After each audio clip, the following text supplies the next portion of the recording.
First of all, I want you to think, what is the single biggest governance problem you face today, and more specifically here in Berlin?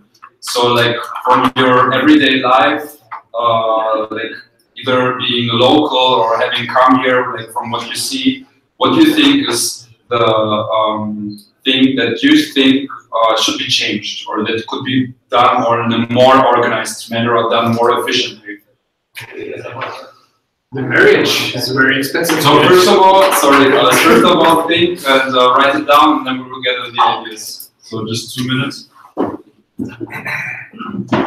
But are you limiting to Berlin, or I can? Now we're limiting this to Berlin, yes. Okay.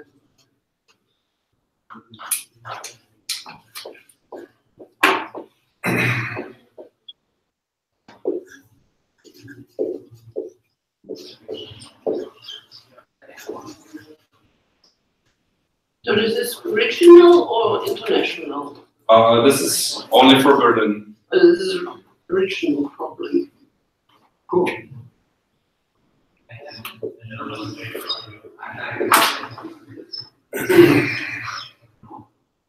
Because the idea is to create customized, truly customized solutions for locals.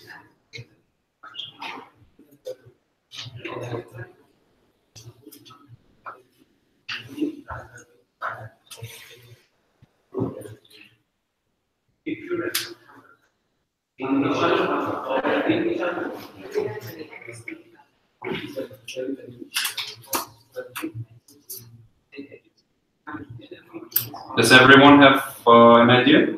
Yes. Right. So maybe we just do a round. We start here. You say what you think. Actually, I have not so much ideas. Maybe economic problem is currency. So the euro. Yes. What do you think is the problem with the euro? I think that maybe it's not.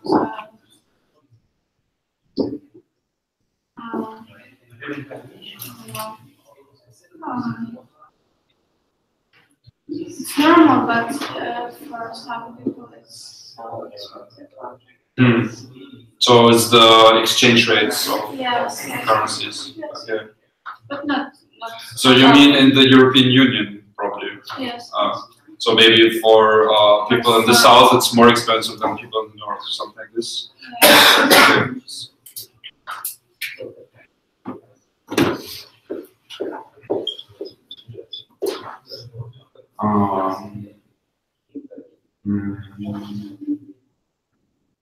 I don't know, how should I specify this? Like the fluctuation of the currency fluctuations? Yeah. No, it's more about the Inflation. yeah. That's definitely Yeah, inflation. I mean, that's why everything's getting more expensive.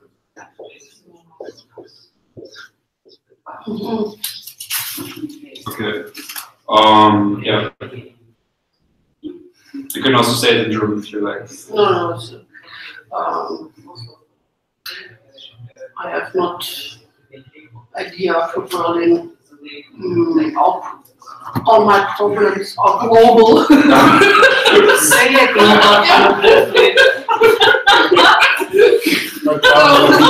Not only Berlin. They have problems. All problems are the same, I think. No, but if you have to choose just any problem that is also relevant in Berlin. Yeah, the problem is, for example, that you cannot give your flat for tourists, your private flat for tourists. We have a new regulation from 2013, I think, that you cannot, when you have a flat or a house, you cannot rent or you cannot give for rent for tourists. Only hotels can do this in Berlin. What's this Airbnb case? Maybe then you cannot do Airbnb. I mean, Airbnb had this campaign half a year ago where they had all these Airbnb hosts saying, I can do whatever, I can give yoga lessons in my living room, why can't people stay here or whatever. So they were pushing towards clarifying the situation. So apparently it's in some kind of gray zone right now, which isn't surprising. Yeah, you have the same issue with the taxi and Uber. Exactly. But in Berlin, it's almost, I don't know, No, they no. are cooperating with the In Germany, Uber taxi is like services. 95% of the price of taxi. Yeah. They have this Rückkehrpflicht, that means if they pick me up somewhere, they have to drive back to wherever they were and then drive. It's like somebody working in a bakery or in a restaurant having to walk to the kitchen every time there's an order for pizza or something. Why do they go back? I don't know why exactly. It's just something to make the competition. Yeah, it's a simple price control. Okay. Well, Yes. We just have it here. I Yes. have. Please. Let's talk. Okay, so there is three problems. First of all, the houses, they're very expensive and they're very difficult to get. And there's also a speculation. There are big investors that will buy entire buildings and make the people go away. That is something that happened in Prenzlauer and now it's like, you know, the posh thing. And while before, many years ago, there was normal people, and now it's impossible to live there. And that it's the case for many. So even if many people are paying their rent normally, then at a certain point they are forced to go out and find another, because there are these speculations on building by groups of investors, and that also makes inhumane to find a house, because there is a big pressure. There are these room gangs to where you packed with 30 people, 40, 50 people to see a flat that would be enough for a house, for instance. And then, and then there is the integration. Berlin is so vielfalt, so articulated. There are so many people. You can hear many languages at once, but still, I think that integration in Berlin is much better than in other cities, in other realities, but it still can be done better. And there are possibly some integration from both sides, because from foreigners that come here and need to learn the language, but also that should be from the univocal. So also some old Germans need to accept that there are foreigners, but most of them. So I think that this is a global issue that. So what is the governance problem here? I mean, is it the governance problem or more? That is the integration is of course an international issue that is also local. So it's difficult to define what is a local issue, what is not a local issue, because when we had the crisis of the subprimes years ago, the crisis of 2008, okay, it was a big crisis from New York, from Wall Street, but then because of that crisis, many local companies had to close. So what is local? What is a local issue? What is a global issue? They are interdependent, so they depend from each other. So the integration is, of course, an international issue that is also a Berlin issue, because, of course, of a multitude of different people that are living here and that are coming here every.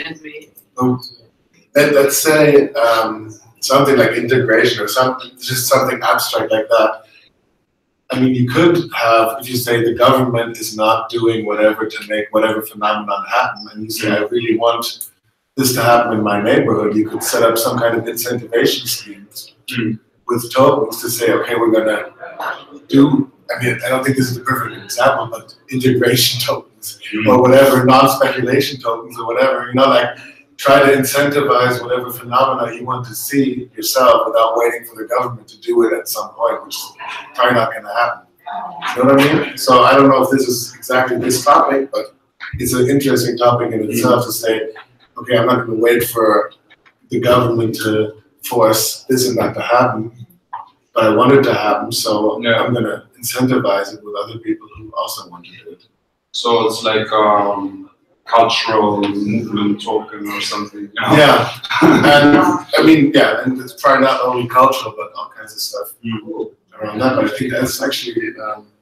Yeah, I think that we can first of all hear all the issues, and then we can also group together. Yeah. I think that we can group together the ones that are near, that are how can I say. Similar. Okay.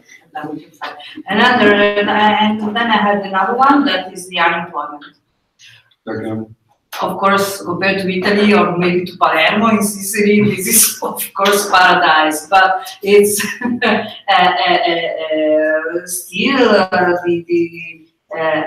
there are lots of people who do not have necessarily.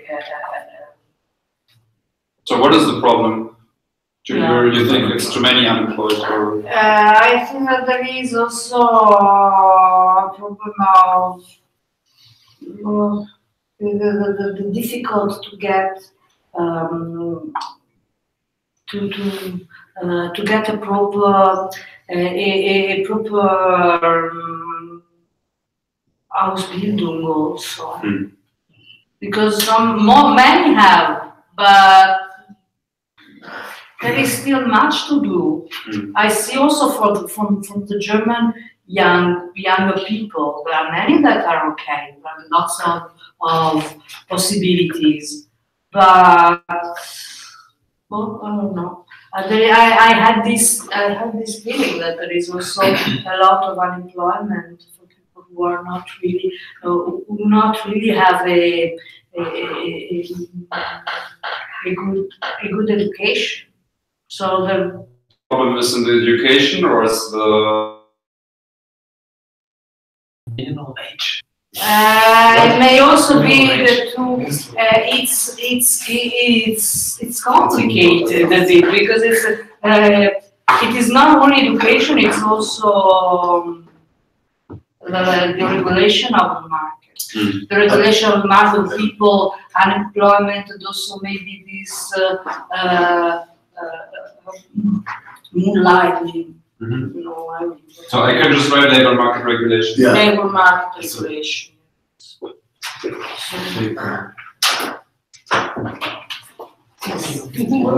Is it too many? Yes.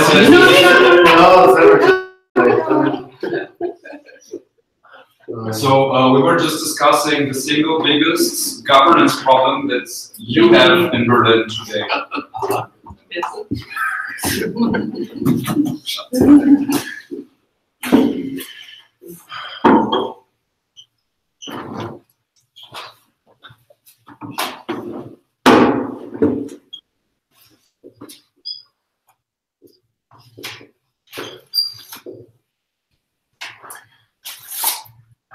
So, what is your name again? Sorry? Timo. Timo, yeah, Timo, what is your problem? I'm an alcoholic. Not his problem. My wife. No. Okay, so I wrote down school/education because I think this is the worst thing to what is happening to the adolescents and the children. government school is very ineffective. There are many people who get bullied, who even commit suicide, and also the education is very bad. It doesn't prepare them for the market. It doesn't prepare them for life. They don't learn the things that they need to learn. So it's very bad. So I think this is the worst problem, because also it's the biggest time of your life and the most important time of your life that you spend. So this is why I'm there. Education.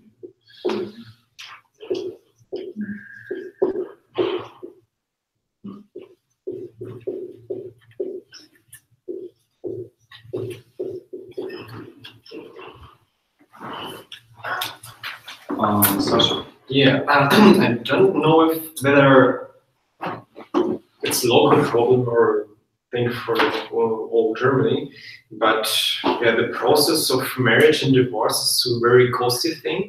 It demands very much time for it, and yeah, like in a real bureaucratic system, you need a lot of papers and certificates, and you have also to have an advocate for the divorce, and at the end you have to pay like, I don't know, 2,000 or 3,000 euros for the whole thing.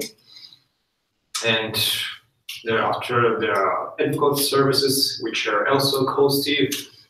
Thank God I didn't have to use them, but it's my overview of it. And yeah, the biggest local thing, the biggest local problem, which I think is yeah, the biggest project of the century, the new Berlin airport, which being pumped, and also the biggest project of the next century. yeah, which being badly pumped by taxpayers' money, and yeah, that's the problem of the whole system, of the monopolistic position of the government, which is the only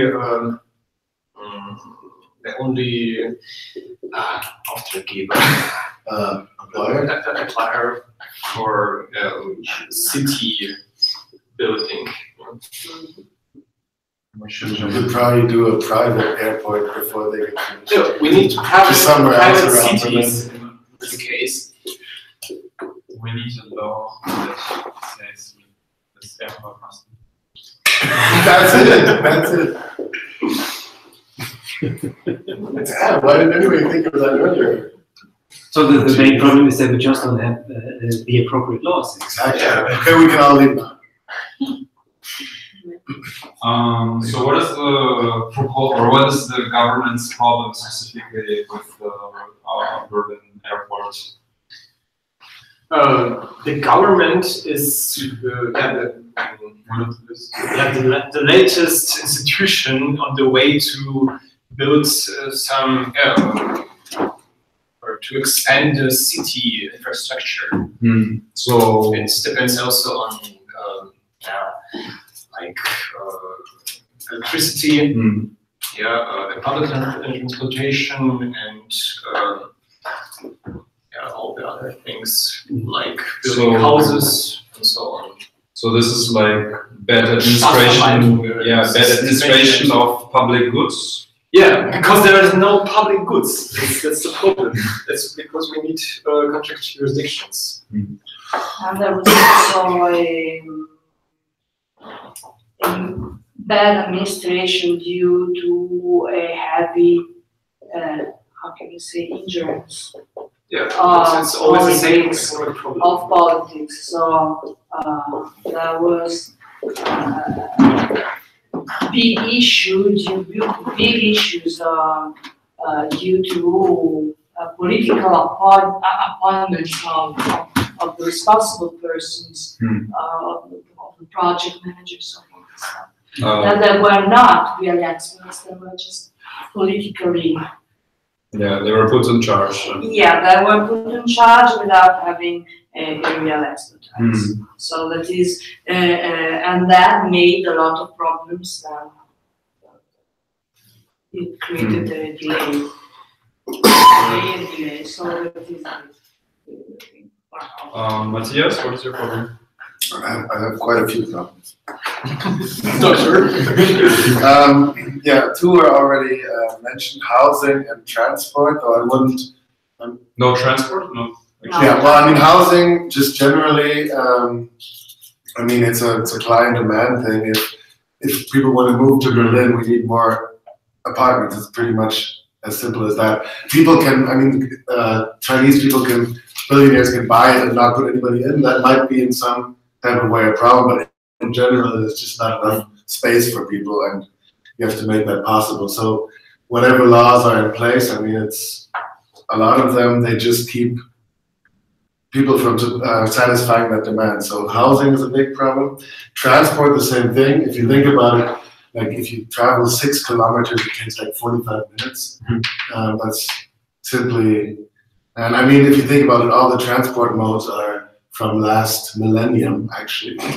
Buses, trams, taxis, none of that has changed. It's actually gotten worse because it's not really scalable for bigger cities. So it might have worked in a city of like 200,000 people in 1870, but like today it's actually worse than it was back then. But to be fair, you need to compare it to cities of similar size, like London.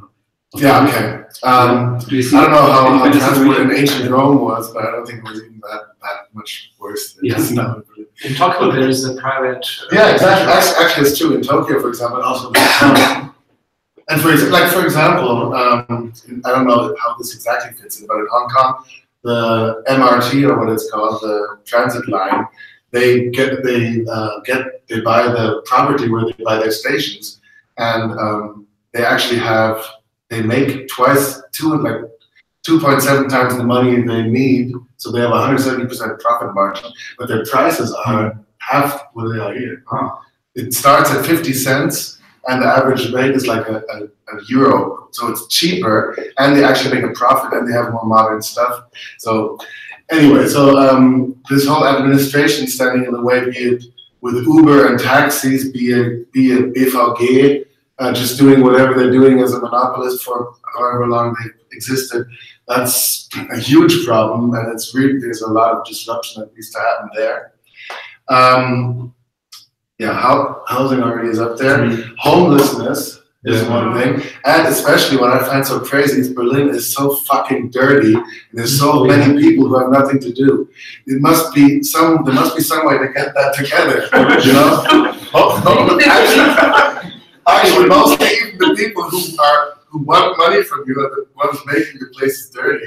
So instead, if they were clean it up, I would lovingly give them more money than I do for taking a shit in my fucking U-Bahn station Leiderstraße, which actually happens. So I mean, that's fucking crazy, you know? That shouldn't be that much of a problem. So if you can somehow, I mean, yeah, that's another thing. And another thing is, I think somebody mentioned it, energy. If you could somehow, I'm sure you could even have green energy for a fraction of the price of what we're doing right now. So if there would be, I mean, it would obviously be easy to say we will offer cheaper energy. But then people would be, no, it has to be green, blah, blah. But I'm sure we can make green energy, even greener energy for much less price, and then there's nothing anybody can say. So that's bypassing the energy regulations. And another thing that just popped into my mind is, I don't know how much this is the case in Berlin, but like, for example, in Eastern Germany and stuff, there's a lot of jobs which are not being filled, baker or something like that, because nobody, under the current circumstances, nobody feels like waking up at 4 in the morning to be paid whatever, an apple and an eye, like an apple and an egg. So nobody does it, and at the same time, there's a bunch of refugees who are not allowed to work, and who would, at least some of them, would lovingly become a baker and fill that job. So it's pretty much the same as with the homelessness. You're forcibly separating supply and demand to the detriment of everybody involved. And actually, it might be another thing that's definitely the case in Berlin is, like kindergarteners and stuff like that, and people who take care of the caretakers. They I don't know what kind of deal the government has worked out for them, but it's obviously not working. And instead of them striking and saying, oh, we need more than 800 euros a month, or people not doing it, if you could somehow certify their education and then pay them market wages, then we could solve that problem as well. So yeah, that's another thing. So blockchain, like education certification, that you can say, okay, I'm a baker, I'm a caretaker, I'm a whatever, jobs that, because they're in these government tariff situations where in the end nobody wants to do it because the deal is so shitty, if you can introduce the market into that by certifying them, the education. So that goes into labor market regulation, no? It's kind of a mixture of those two. But there is also a third with integration. And yeah, and integration would be a side benefit of that too. Yeah, I mean, yeah, that would come in as well. Oh yeah, and then actually these incentivization schemes that someone could say, hey, I want Prenzlauer Berg to be more X, and then you can say, okay, I also want this, and then whoever acts accordingly can get whatever, tokens and somebody else says, so you have like you can incentivize certain behaviors or certain. So like culture. Or what is the problem that you're trying to solve? The problem is that you have to. It's hard to formulate. Whenever you want something that concerns more than like two people, the government has to do it for you, and that rarely ever happens. I would say it's maybe like more direct democracy or something like this. In a sense, but that's not. I would just call it maybe private behavior incentivization or something like that. Or private initiative. Yeah. Or private initiatives. Yeah. Okay. That's not a government problem, right? No. Well, the state's single biggest government problem. If you write down private initiatives. Yeah, I think we already had some more. Yeah, it's not direct. Okay. Martin, do this somewhere. Okay, I'm not from Berlin, so I know well the city. I'm from Colombia. Where is that? But a phenomenon that you mentioned as well right now was the refugees and the immigrants and a lot of people that is coming to the city for any circumstance, and maybe they have no access to basic services, for example, maybe like home, like education, like work. Maybe the people is very talented, but is forced to work in something that they are not happy. So how to bring, for example, opportunities to work as well, but new ways of work. Not traditional work, but maybe on decentralized work, maybe to understand a decentralized way to bring access to maybe crowd workers or this kind of a platform that could enable any kind of people to find their passion and to work properly in any part of the world. So maybe the phenomenon of refugees maybe has a problem. The immigrants and refugees that have no access to basic services. Yes, maybe I don't know how is the policy here in terms of refugees. I don't know what they can have access. I don't know if they are happy. For sure, they are not happy. But basic services and and how could we create something around that? Maybe you heard about the universal basic income for sure. This kind of project, but the evolution of this concept is called universal basic services. Universal basic services, but it's basically the way to spend the basic income. It's like service stamps. Yeah, but for example, what's that basic services that could spend, because you can give the money as a basic income and okay, it's supposed to use it to satisfy basic needs, but you need a platform maybe that enable and activate that kind of services. The basic ones, is health, the homeless, okay, have where to sleep, and other ones in the progressive web, education, entrepreneurship, how to scale and to dignify the life of the people by these courses and maybe necessary to produce. Yeah, I think it's fine. What is your name, by the way? My name is Florian. Florian. So now, having heard all of this, did you come up with some specific problem that you think that could be solved through blockchain? Well, I'm overwhelmed by all your all the different, pretty detailed ideas that you already had and formulated and wrote down here on the whiteboard. And I spent my time here since I came in. Listening to you, so far I have not yet started thinking myself about it. I mean, around if you ask the public these days, of course, and if you ask professional politicians, they would probably tell you that around the refugee crisis, we have the most or the thickest clusters of problems, probably. We have there an education problem. We have there probably so many different moral, behavioral concepts that people have that lead to, of course, to a lot of disagreement. We've seen this. We've all seen this this video that this young Arabian guy who had a kippah on his head, when he walked through Prenzlauer Berg here, and was approached by a second Arabian, who hit him with his belt. And the initial Arabian, he was not a Jew himself, he was an Arabian who didn't want to believe that as a Jew it is actually dangerous to walk around Berlin. So it was an Arabian or an Arab who made an experiment, and who then made these kind of experiences. So different behavioral concepts that come quickly all at the same time to the same place now here. They may interfere with each other. So that might be of course a problem. So it's like the mix of cultural perceptions.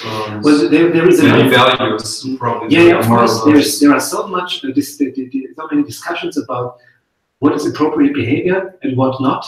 Currently, that has never been before. Some people say, well, if someone does not want to shake a woman's hand, we should accept this because this is his religious background. He was brought up with this. And other people say, no, he should accept that we always. It's a sign of showing respect to a woman. So you can approach these issues from various perspectives. But is that really a governance problem, or is that more social phenomenon? Yeah. It's a question. Should we institutionalize moral? So that's your question. So if not, then it's just a social problem. If yes, then it's a governmental problem. So, but I mean, of course, we have teachers, of course. But we cannot really. Is there a line between a social problem and a governance problem? Because when the social problem becomes so burning, that it becomes a problem of security in a way, and in the case of the Arab experimenting how dangerous it is to work with the kippah, then in this case, of course, it's a governance problem. I mean, of course, the governments may not say anything about shaking hands or not shaking hands, but the concept that's behind it should be in a way made it clear by the government. So there should be like cultural guidelines. For sure, because when there is so much chaos, when there is so much different perspectives conflicting one with another, then you need to be clear. Because as of now, it was implicit. Because we all share the same vision. And now we have different visions coming and living together. And I think, I mean, governance is only involved in the sense that they wouldn't provide security to that person or that they don't give ID or something, but cultural values, I don't think that's a governance problem. How the government reacts to that. It's part of the duties of every teacher in school to bring the dominant local values and moral values to the children. So that's an education problem. That is an education. It would be, I'd say it would be education, security, all these things, but I mean. But education is part of governance, yes. Yeah. So. Okay. All right. So now that we have gathered all of these problems, I would like to, just do like a quick voting. Like, what do you think is the most urgent of these problems for Berlin that you would like to see solved through Bitnation? I don't know, like maybe you could just raise your hands if you like. Everybody can. Or it's better if you write it down, yes. Oh, no, or everybody can just put one. Yeah, better. So you can just go in front and make 3 or 1 or 2. I think everyone should have only 1 vote. Yeah, What's the name? Just talk about what you think can belong. Just one. How many do you know? So please everyone stand up and put your vote.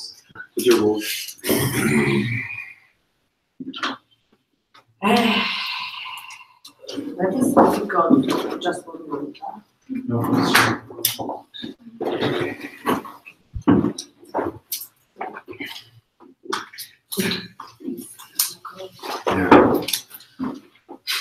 Or public spaces, I'm not sure. Maybe if I move to Petra back, that'll change.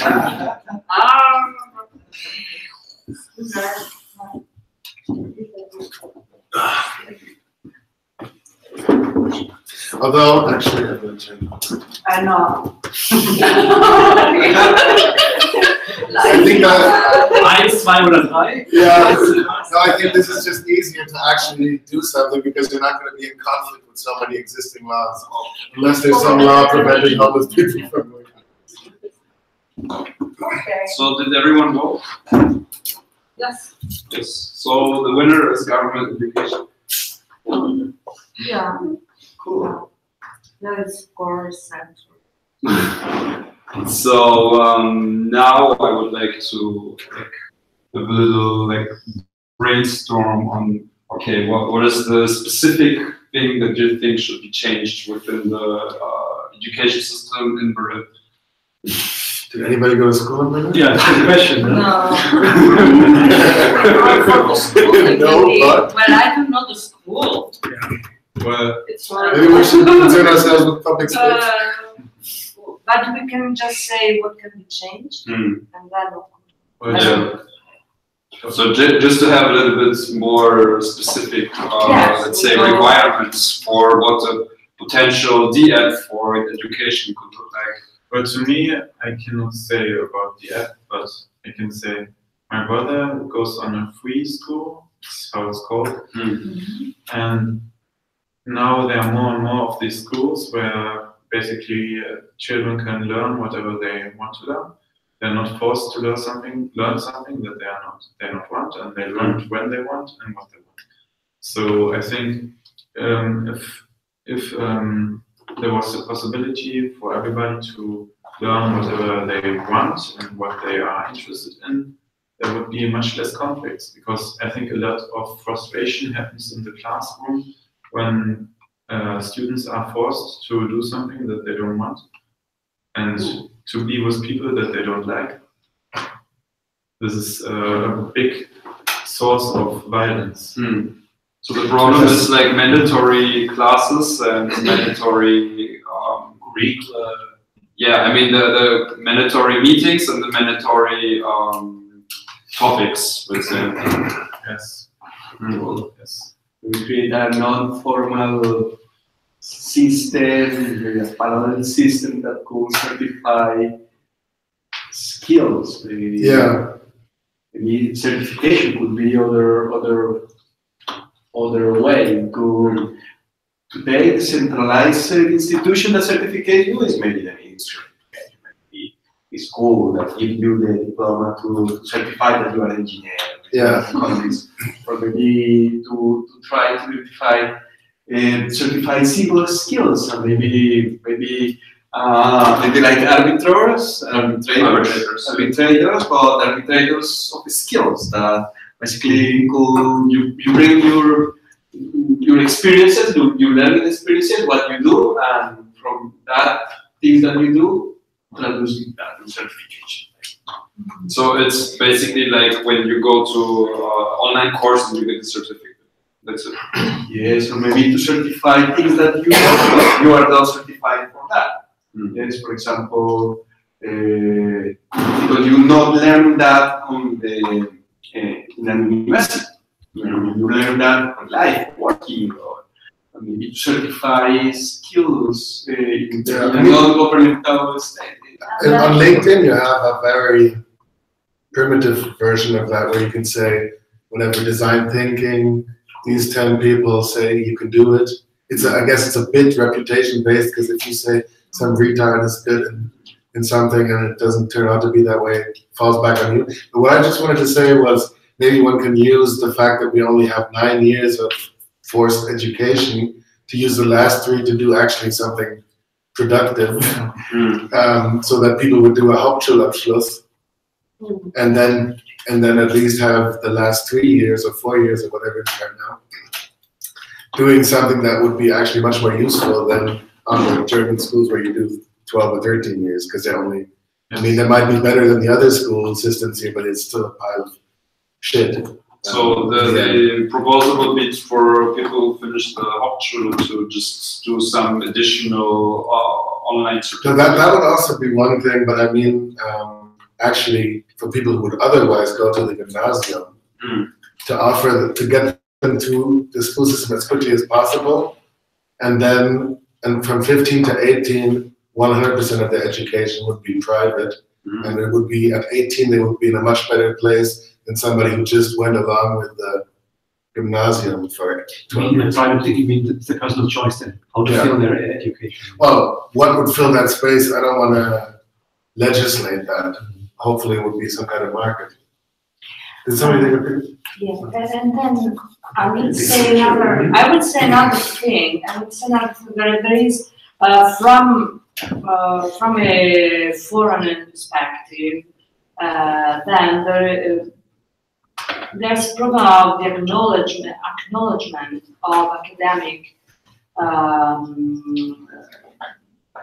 degrees, of foreign education or technical education, because even if you have a, for instance, you have a certificate as a technical worker in Italy, and then you come here working like plumber, for instance, or I don't know, someone else, or electrician. Then it's different. You cannot be certified. There is no acknowledgement, official acknowledgement of titles that are certifications, academic certification, even if they come from the same other European countries.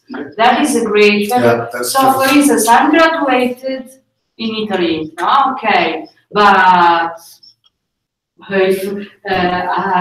so I don't know how much of my degree it can be how can I say, transposed, recognized here. If ever I wanted to, for instance, start a again an academic, I don't know, thing. So it's that poses a great problem in my opinion, because it's not only for the titles but for working, for the integration, because then if my title or certifications will have a weight also on the labor market, are not recognized and forced to work in a different job that is maybe even less paid. So that is not a good, and that is a lack in a transnational law. Recognition, yeah. And a transnational recognition.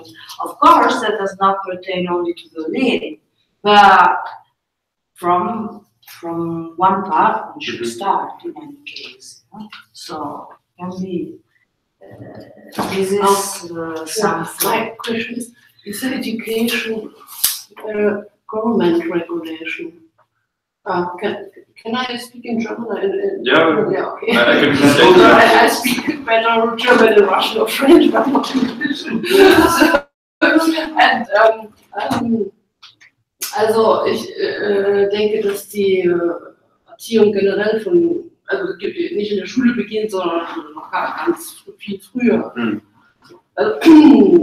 Deswegen, ich habe mich immer gefragt, ob das wirklich so gut ist, überhaupt, dass der Staat so was zu sagen hat, was die Kinder denken sollen von klein auf und überhaupt, was die für Werte haben im Kopf, was denen für Werte vermittelt werden. Ist das richtig überhaupt? Generell ist es gut, dass die lernen, an eine kranke Gesellschaft gut angepasst zu sein und so weiter. Also ist das überhaupt die Sache des Staates? Regierung.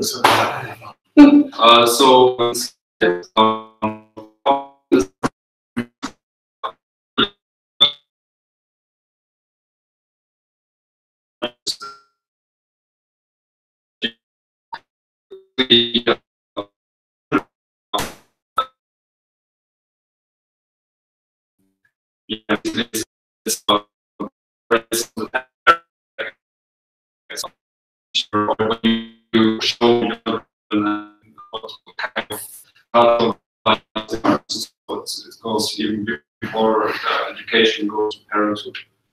What do you think is the most appropriate source of how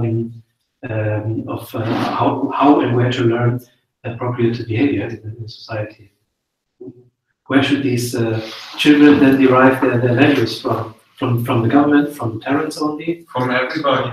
From everybody. Just from observation, just from observation. Yeah. But without force. Mainly from the parents, everybody will get, but of course you get in contact with all the people that are around your environment, and you will just, like a spoon, you will take whatever you need. Kann ich noch eine Sache sagen, dass was man denkt, dass, ich meine, wir haben ja nicht, du bist das in der Gesellschaft, du bringst das in die Gesellschaft, also dass wir vielleicht auch verstehen, was das eigentlich, ob das überhaupt existiert, die Gesellschaft, weil wir haben ja nur mit Individuen zu tun und auch in der Schule oder mit dem Lehrer sind ja alles Individuen, die auf unsere Entwicklung Einfluss haben. Das ist nicht ein künstliches Konstrukt. Die Gesellschaft, habe ich irgendwann mal festgestellt, die Gesellschaft ist ein künstliches Konstrukt. Ich habe nur mit Individuen zu tun, die auf mich Einfluss haben. In meinem ganzen Leben, von Anfang an, seitdem ich klein war, bis jetzt, sozusagen. Also habe ich gelernt von Individuen. Auch der Lehrer, also obwohl er uns immer gesagt hat, ich bin ein Teil der Gesellschaft und ihr seid alle Teil der Gesellschaft. Ich habe nur die Gesellschaft gesehen, ich habe nur Individuen gesehen, auf der Straße viele Individuen gesehen und so weiter. Aber ich habe nie mit diesem Konstrukt Gesellschaft zu tun gehabt und auch das, was man soll und nicht soll und wie es zu sein hat, das funktioniert nicht. Also, yeah. Our point is that is the phone working? Oh, really? Huh? Looks like. Oh, you wanted to record, but. Ja, aber ist ja nicht schlimm, ich meine. Yeah, but anyways, the audio is being. Ah, okay. No, her point is that basically children are being taught to serve society, but what is society? Society is nothing but a mental construct, and actually we're just dealing with individuals. And in everyday situations, you only have individuals, and you're not part of something bigger. There's no such thing as society. But as soon as you are in a group, your behavior changes.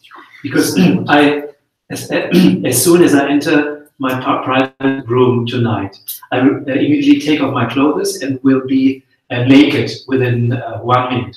I'm only naked. I'm not naked now because I don't want to irritate the people around me. You know? Because it might be that you don't care whether I'm naked or not, but I don't know whether you care.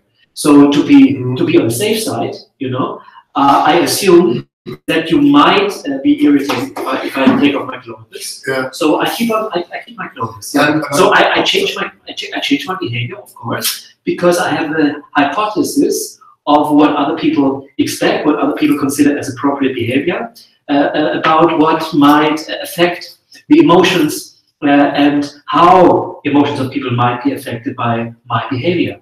Yeah. And I don't want to be rude, you know. I don't want to be like the Germans say. I don't want to be an elephant in a porcelain shop, you know. So, ja. Kann ich noch was sagen, aber das hat was mit Gewissen zu tun, ne? Das, worüber wir jetzt sprechen. Yeah.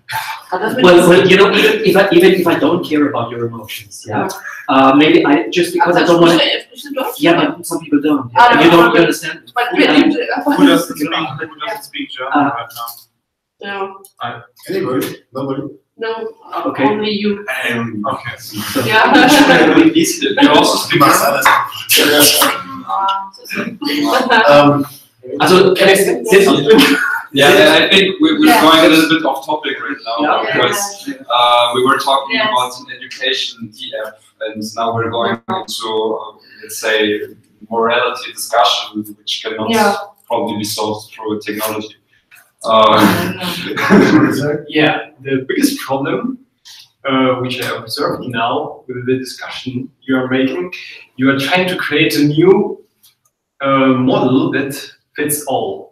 Yeah, that's the problem which we are trying to avoid. Yeah. And in this discussion, we are going to create a new system. That's not how it's going to work. Yeah. The solution is to privatize the educational system, because without competition, you don't have entrepreneurship. Without entrepreneurship, you don't have motivation to create a good quality for your product. In this case, a good quality for education in your school or in another school. So only with a private free market for education, you can satisfy the public or the individual demand overall. So like any other thing that's which have to be privatized, the education system has to. As a technical requirement for the app, that would be probably like a free market for, Yeah, you can create your schools, online schools, your online courses. You can create your certificates, which can be arbitrated by arbitrators, and and then gain also some reputation points, and that will be the signal for the consumer that your educational system is better than the other one and can satisfy your individual demands. So it also requires a reputation system. Yeah. Like it's already the part of the system of Bitnation. Reputation, which only exists in communities, of course. Yeah, but you are not forced to accept foreign rules. If you want to, so you have to decriminalize the private discrimination to make it happen, because that's the problem of this cultural collapse with this forced and artificially stimulated migration, where we are having so much conflicts with Arabs and Jews, for example. So the question is, nobody has to be forced to firstly pay for another person, and but we are talking about the whole system now. I want to. So how would you finance this? It would be through what, monthly subscription plan, or like going more into the details? Yeah, it's up to the. You could probably also offer scholarships. I mean, people are already very charitable, and if they actually knew that their money and effort were going somewhere very precise and effective, then I think people would be even more charitable than they are right now. So I think there would be a lot of people who would. I mean, there's already charter schools and stuff like that, which also already work kind of good. But I mean, that way it would work even better. I mean, but do you think if you have like a new app on the markets, it will just survive from donations, or maybe there should also be some, I don't know, business model? No, not just donations, but I think it could play some role. Yeah, I mean, these online business schools, and you can already get all kinds of courses and education online. Exactly, I was just thinking we already have so many. We already have this. There's a problem that I see, and this is in every, not just in this aspect. The government is, when they give money to something to make it more attractive, they subsidize it. Government education is subsidized, so this makes it much harder for private schools to compete, because they don't have this money, they don't get it. So this is a problem. So the problem is the existing nation states force, or let's say the. Yeah, I mean it's government schools free and private schools are expensive. So I think it's free. Even if you send your children to private schools, you have to pay into these funds from which the public schools are. Yes, I know. I mean, okay. There's a lot of private education, but is there a platform, or a lot of private courses? Is there a platform where you can rate and feed all of this in, Khan Academy, all these private Stanford, blah, blah, blah. A portable reputation. Yeah, like take all of that. I mean, we don't want to create our own courses anyway, but there's all these courses. Can we somehow make a marketplace with reputation tokens and all that kind of stuff for all the existing plus everything that's going to be invented? So like an education bazaar. So what kind of reputation should this be? I mean, it could be. I mean, it could be depending on what you're trying to achieve. It could be like,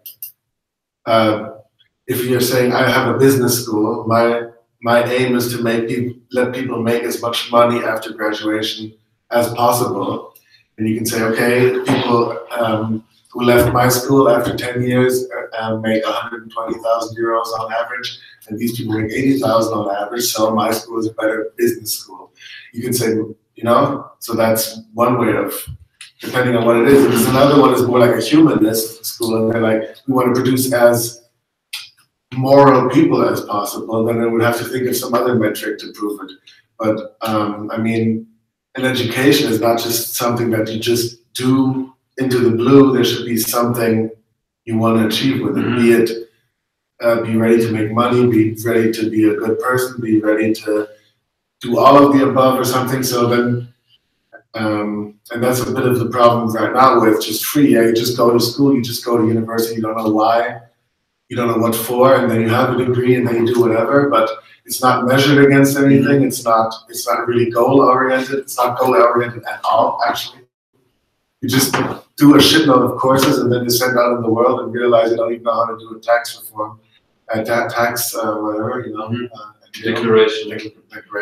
So that kind of stuff would be, yeah, like how well do people cope with reality, like after going away from your school? Well, how to cope with the bureaucracy might even take 2 or 3 years of school education. I think it would be taught in school. Cope with what? To cope with the bureaucracy. Bureaucratie. Oh, bureaucracy. Yeah. So yeah. You take a better product. No, but I mean, yeah, that might take 2 or 3 years, but should we all be taught? I think we're talking about the wrong stuff here again, because we don't want to make an education system. We want to somehow make it possible for people to measure whatever their goal is. That's the point. It's going to be a different goal for everybody. So maybe I could add here a market of online schools with reputation and constitution. So I mean, like their values and their goals. Yeah. So for example, yeah, it could be like with the voluntary nations. You could say, okay, my school follows the business school code. This is what's important. And then there's 100 business schools, and you can say, okay, these are better and these are worse. And at some point, you might say, okay, this business school code is not really what I'm interested in. I'm going to make a modified version of it. And then others are going to follow it. Or you can somehow maybe have an algorithm that can somehow calculate the different ones against each other at some point. You know, you can say that this system rates 87% in business school 7 metrics, 90% in business school 5 metrics, and 4% in humanist metrics, but we don't care about that anyway. Or something like that, you know? But do you understand what I mean? So you will basically compare them with different metrics, but and you can invent your metrics yourself. You like your constitution.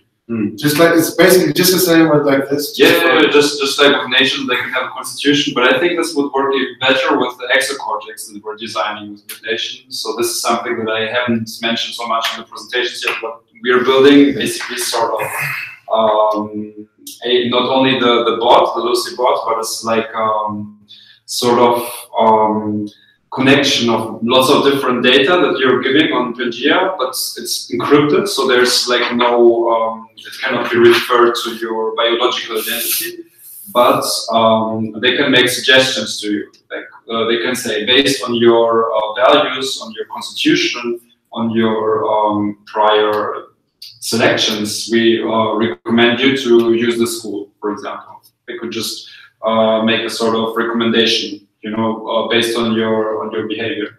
Yeah. And I think it would be much easier like that, because if you have so many metrics, people will just get lost, you know. And it's not easy to value this against this, and it's better to basically recommend things just based on the past behavior. Okay, I mean that, as far as I just understood that, those would be two different things. One would be how do you find what metric is right for you, and one is who competes within that metric. But I mean, but yeah, of course, there will need to be this tracking of some metrics, but it will not be like a platform. Then you have like 10 different parameters, and you need to filter for this and this and this. Why cannot we simply integrate reviews and feedback stars, like service 4 stars, professionality of teachers 5 stars, and so on? So it's a simple reputation system like eBay or Amazon. What can I say? From that point of view, it's not that simple, because then the reputation with 5 stars, Amazon, I would say that in that case, it involves already a bot, an AI bot, so that can recognize from not just the stars, because that you give, like in Amazon. Yeah, but the AI cannot correctly. For instance, I mean, it cannot correctly measure whether your individual subjective demand is being satisfied. Only you can say, yeah, it satisfied my. No, but in any case, because. Yeah, not the interpretive code diligence takes the courses, but I. Yeah. So only I can. You can, of course. The review must be done by, in this case, by a and then the reputation is something else. The reputation can be done via bot through what that analyzes what the human review is. I mean, that is something else. You don't have to make it so complex, because when you are choosing an iPhone or a Samsung, you don't need an AI for it. You're only deciding on yourself. It's your demand. Okay. No, but then another thing. I want, instead of saying, just to shift a bit of perspective, talk about our method here, because it's we say government education system, but the problem then you were right in pointing that these type of topics need to involve with local things, the bureaucratic acknowledgement, okay, of the national state or city law regulations. And in that case, it would be then, in my opinion, a bit more complicated for a blockchain app or to have a go. We may find a way so that it's still decentralized, so we don't care about, we need to shift, in my opinion, perspective, and do not even care for having a recognition from the local state. We're simply doing, for instance, an acknowledgement of transnational like the accreditation or the reputation, of course, of schools, online schools, or even could be blockchain-based schools. But the question is here, if you want to follow the existing model of basically the monopoly on violence, which basically says, yeah, this is the government, either you have my recognition or not. And it's kind of, let's say, free-floating parallel society that we're building here. I think it's more about consensus than about the monopoly on violence. I mean, yes, it's more about consensus, so we need to stick to the consensus perspective. So with something that is built on consensus instead of something that needs to have a local or a national acknowledgement. So we need to skim that part away and focus directly on that. So it's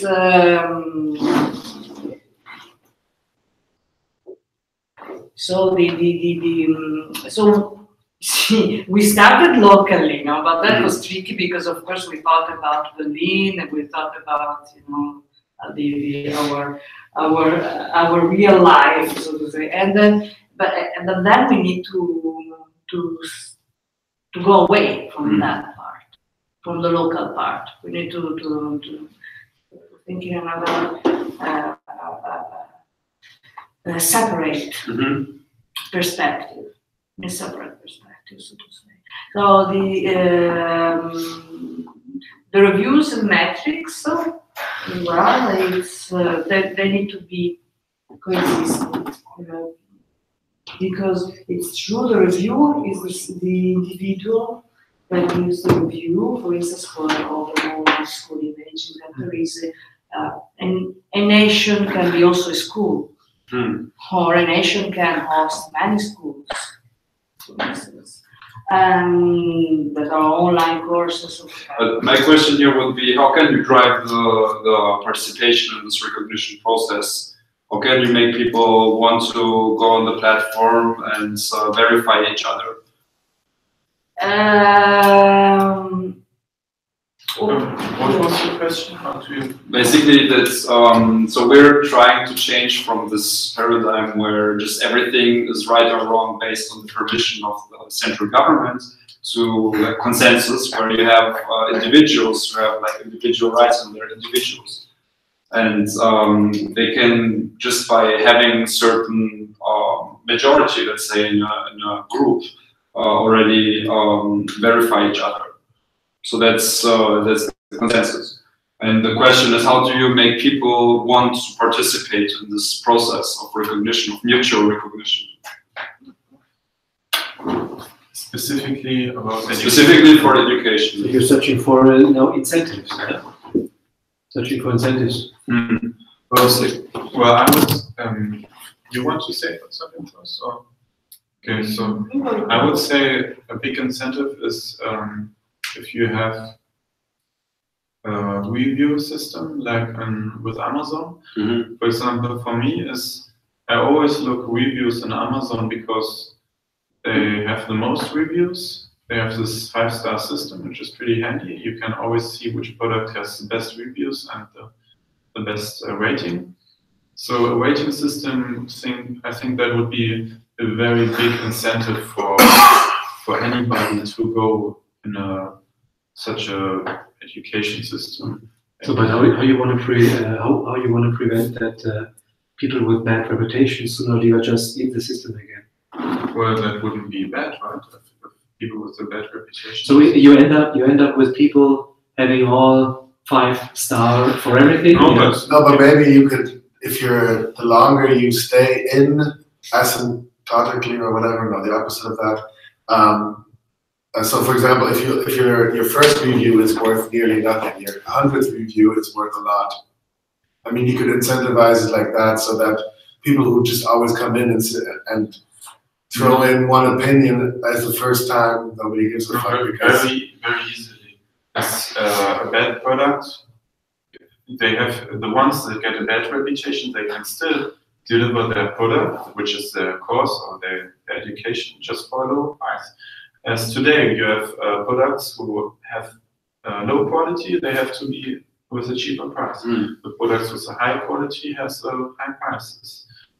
On Amazon, you also have products that have like 3 stars, and still people buy them if they are cheap enough. So this is just, of course, as the quality goes down, the prices also to go down.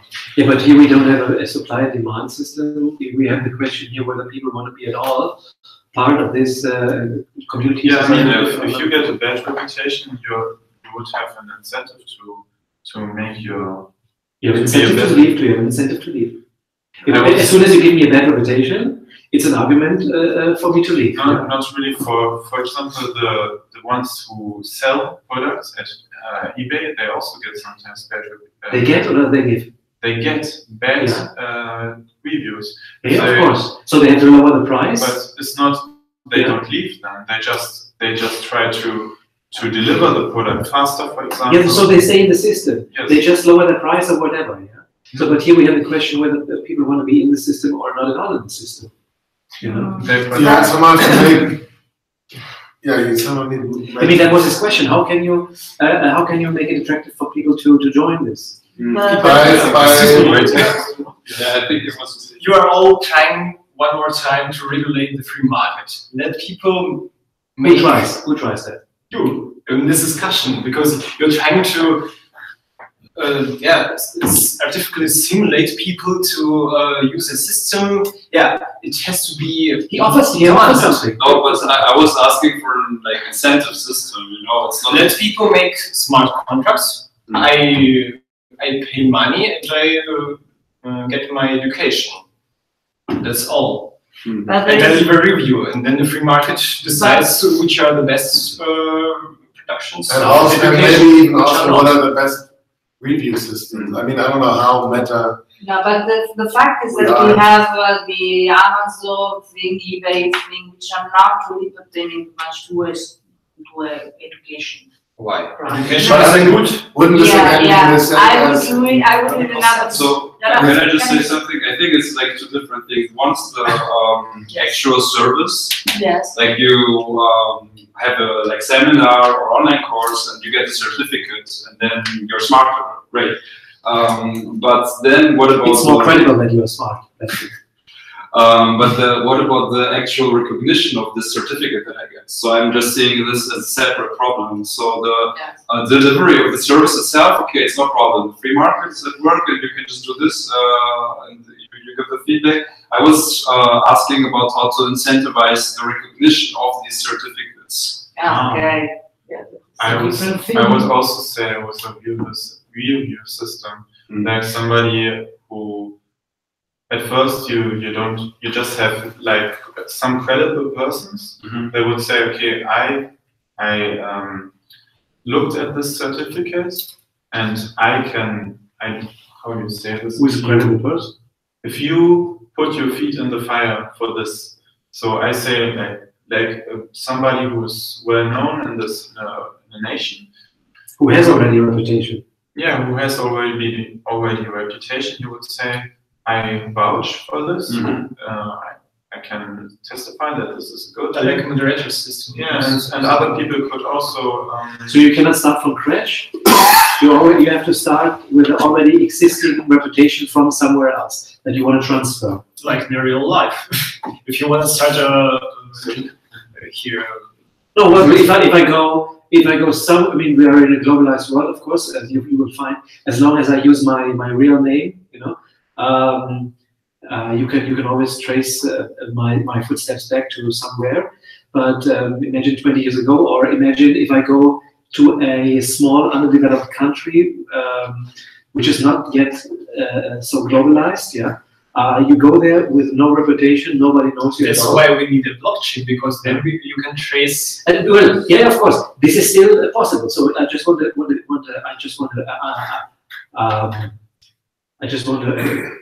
answer to this argument that you brought, that it's everywhere that you cannot start from scratch, but you start on something already existing. No, it is possible to nearly start from scratch. If I go to if I go to French Guiana and open a kiosk and sell chewing gum or beer, and everyone will ask, who is this new guy with this new face here in town? He doesn't even speak the language. He sells some beer on the market. Yeah, yeah, of course you can build up your okay, yeah. But you don't want this. You want no. I want to let people. I want to let the free market decide how we will be going. That's the only thing, because we cannot create a new system which will be some kind working in the future. We don't know the future. We can only let the people in the free market will decide how it will work. The thing is, we are here on the free market. We are creating something new, and this like the design for a prototype. So that's why I'm asking. So I am for a review system with stars, and it doesn't have to be difficult for a consumer. That's all. And then for the reputation of the accreditation, then that is a good question, because it's the accreditation where by different entities and who are participating in this. It could be maybe I don't know, some institutions who want to participate in this. So then you're institutionalized, and that's what you don't want. You want to have a free market. I mean, there can be private institutions. Yeah, but it's free, but it's not. I mean, it's free, but it's. There are of no course, it's not. Of course, it depends on what is being also offered, you know, because what can be learned in this time. So because there is something that if you want to, okay, I want to become a doctor, you know, a surgeon, how would you do it with a free market on a blockchain? Of course, there are these limits, the area and the topics of the academic accreditation, because there are some areas that need a real hands-on. So in case you need a very serious surgery, you're looking for a surgeon. You don't want to rely just on the reputation system. Oh, there's a guy, he knows how to open bodies, how to fix them and how to close them again. You want to have a certificate. Yeah? But that happens already in the online courses. There are some, almost all online universities. I mean, you can study almost all courses online, but there are some that need of course, hands-on practice, and these are, of course, for the surgeons, medicine, and also some, most of them, veterinary, tierarzt. So there are some. Now, but also engineering, for law, whatever, languages, dolmetscher, all this stuff. They can be, of course, taught. But then there is also another thing, the recognition. Yep. Recognition of already studied things.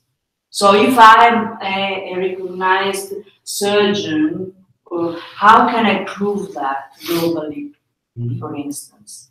That is also something that can be, the free market can come here in a way that, okay, we have a free market of academic accreditations, which is already a different thing from the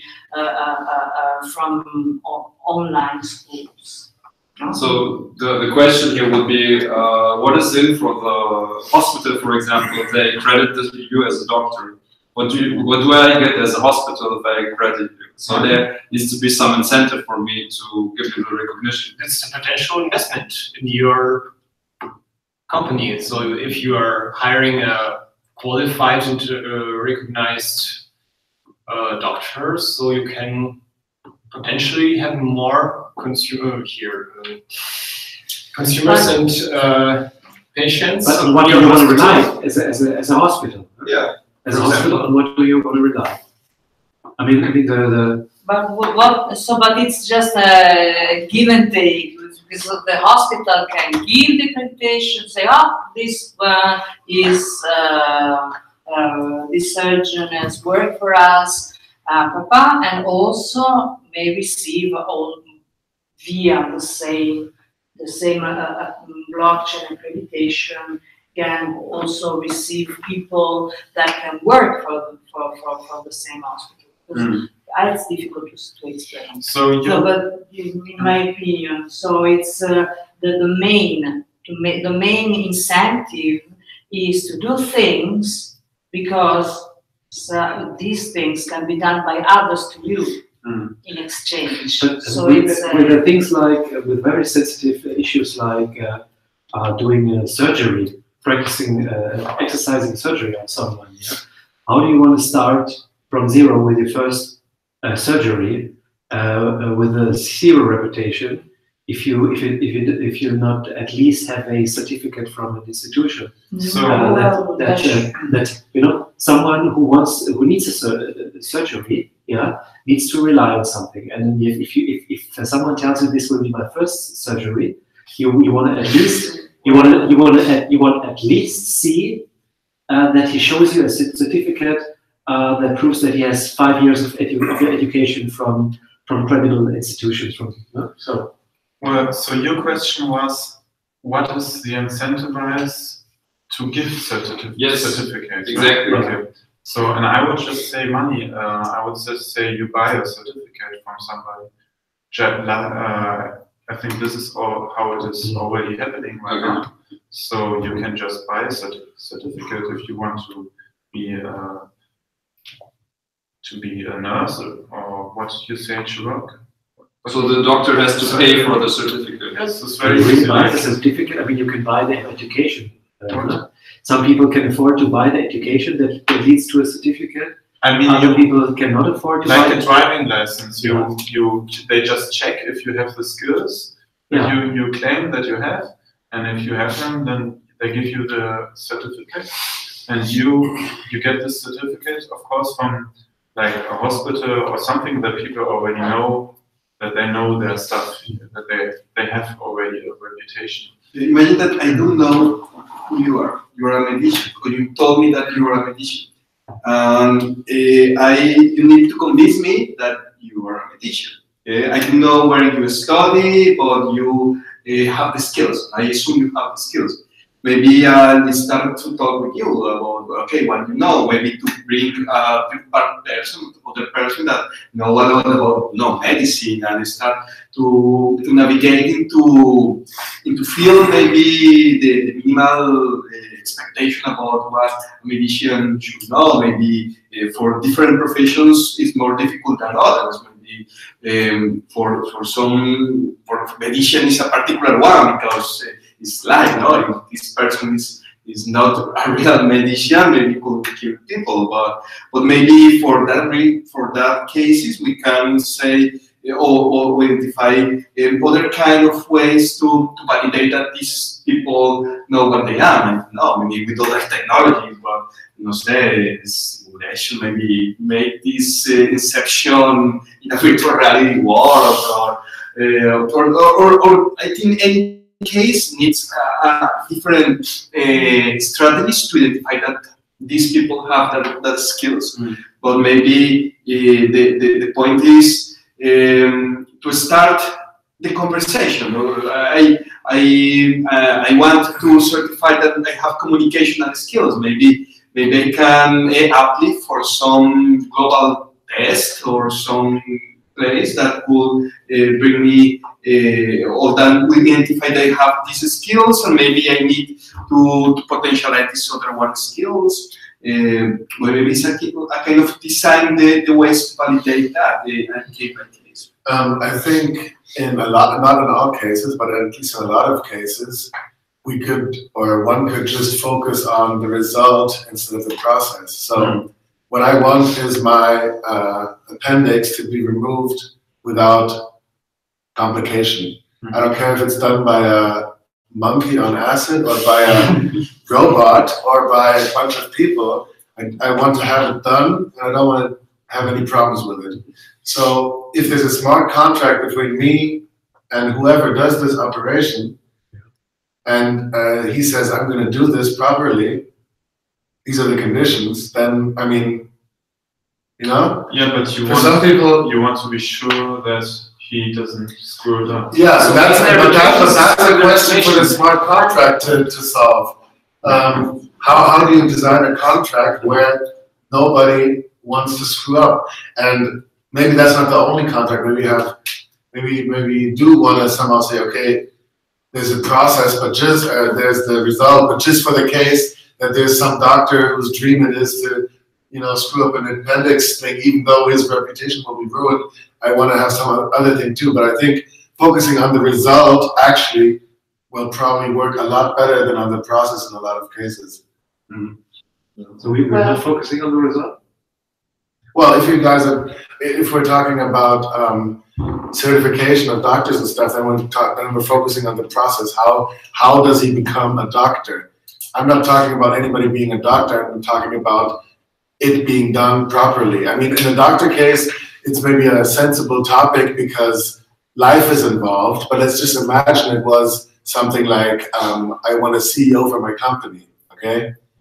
If I have a contract with the CEO of my company saying, I want my, whatever the metrics are for my company, I want my, the value of my company to increase 20% over 10 years, or whatever, over 2 years, and then you can do a smart contract, and if whoever gets involved in this contract, if he doesn't deliver, he has to pay, or he does pay, then I don't care about, did he go to Harvard, or did he go to you said you want your appendix to be removed, yeah? Yeah, but let's take a you have only one try. You have only one try, yeah, right? You have only one try. Well, then the contract has to be more drastic. Then maybe. How can you assure from the contract that the result will be fine for you? It's impossible. There's no guarantee. Yes, obviously, there's no guarantee for anything. Yeah, even now, you have no guarantee. No, but you can still have maybe some insurance so that if the doctor fucks up 1 in a million times, he gets some insurance so that he doesn't go bankrupt. But I'm saying a contract focusing on the result will probably be a bigger motivator for the people involved in this contract than, because the education is indirect. I don't want somebody to go to medical school for 10 years. I want him to do the job properly. And if he downloaded this knowledge from the universe on an astral trip, So what if he does it better than somebody else who sat in medical school for 12 years? Yeah, but if he fucks up, you want at least you will be maybe disabled afterwards. Yeah. Yeah, but I'm better off having a contract that ensures that the operation is good than a contract that ensures that he went to medical school, because going to medical school is just a proxy for being a good doctor. What a good doctor is somebody who does a good operation. So why not focus the contract on the good operation? Because then the motivation to do a good operation, or to only try to operate if you really know you can do it. If you say, yeah, well, I don't know if I can do it, but I know I went to Columbia Medical School, so if it doesn't work, then it's Columbia's problem. That's less of a motivator for the doctor to do good work than if it says, hey, I want my appendix removed. If you don't do that, you owe me 1 million bitcoins.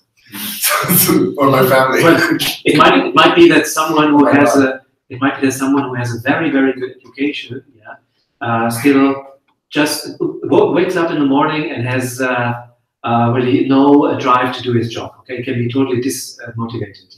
But at least he has the abilities to do this. Okay, then you can say, okay, I have here someone. He has the knowledge. He has the abilities. Now I only need to work on his motivation. So, okay, that's a secondary problem, I would say. But if you cannot rely on the education, on the abilities, whether he has it or not, you just want to rely on a contract. Your risk of ending up with a very, very bad result is much higher. I personally don't think so, but I don't know it. It might be different in different cases. I mean, there were times when architects who built a bridge, they were forced to live under the bridge for 4 weeks, while the bridge was steadily used, so that everybody, because if the bridge had broken, but back then the world was much unfreer anyway. I don't think he had as much career choices and options as an architect, or generally as a person now. It was like, oh, I have one king, he wants a bridge to build. If I don't do it, I'll get killed now. The conclusion from the example is that someone who makes a promise to do good work faces the risk of being harmed himself if his work will not be as good as he expected. So. But that's exactly the same as what I okay, fine. I can conclude this discussion. Sorry, we're already at the end here. Are we? So I just want to say we can have both models actually, because we can just create the API for this, and then we can create this model and then make a fork and make his model as well. And it can be cool too, compatible. A fork like this.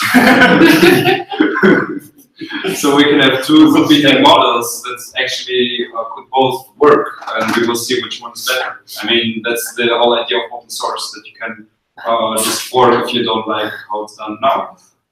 In any case, I'm really thankful for all your inputs. This is definitely something that we can use, and also potential developers can use for a future education DApp. I will also share this, and we will see if our output now is of use for potential users in the future. So thank you. Thank you. We're having a good conversation. I think it's a good sign that we were all very involved. Almost too involved. No, but at the end you see that how one thing brings to another, but at the end it's we are community oriented. So but the bad guys who try to exploit the system, they're sitting somewhere else in a different group.